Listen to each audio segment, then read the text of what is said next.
Hello, and welcome to this brief tutorial on using the website for Parent Education Network Island. You'll notice in the top screen here that there are some listings under the Home tab.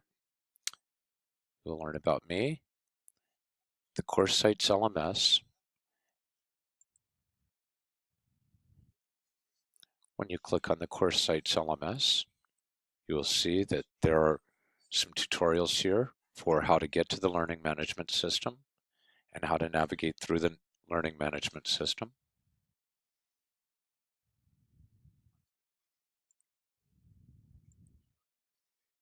You'll also see a tutorial on downloading and using Flipgrid, a piece of technology we'll be using.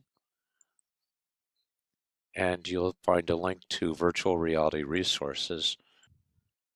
Under the tab, using the MUV, you'll see a series of videos. And these are done in a scaffolded way to get you into the virtual world. So first, if you'll click on Getting into Kitely, you'll see how to create a Kitely account. You'll see how to install Firestorm Viewer. And then under Using Your Avatar, there are a series of videos here on how to use your avatar, moving around, sitting down, communicating basics, and camera controls, and maps.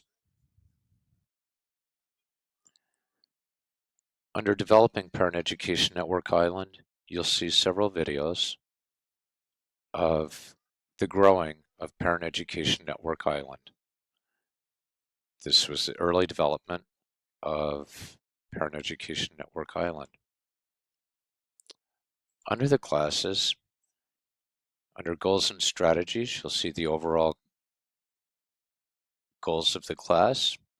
In Module 1, you will find the topic, learning objectives, instructional strategy, and then a video orienting you to the very first class in the multi-user virtual environment.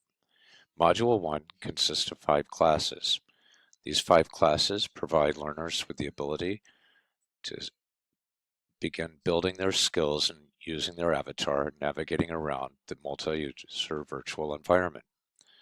So for each class, you'll see the learning objectives and instructional strategy, followed by a video, a tutorial that will help orient you to what will be going on in class that night. The tab for parent educators, you'll find links for the work that we're going to be doing. So there's a link to the New York State Parent Education Partnership, Center for Social Policy, and then other resources, the National Parent Education Network and the National Council on Family Relations.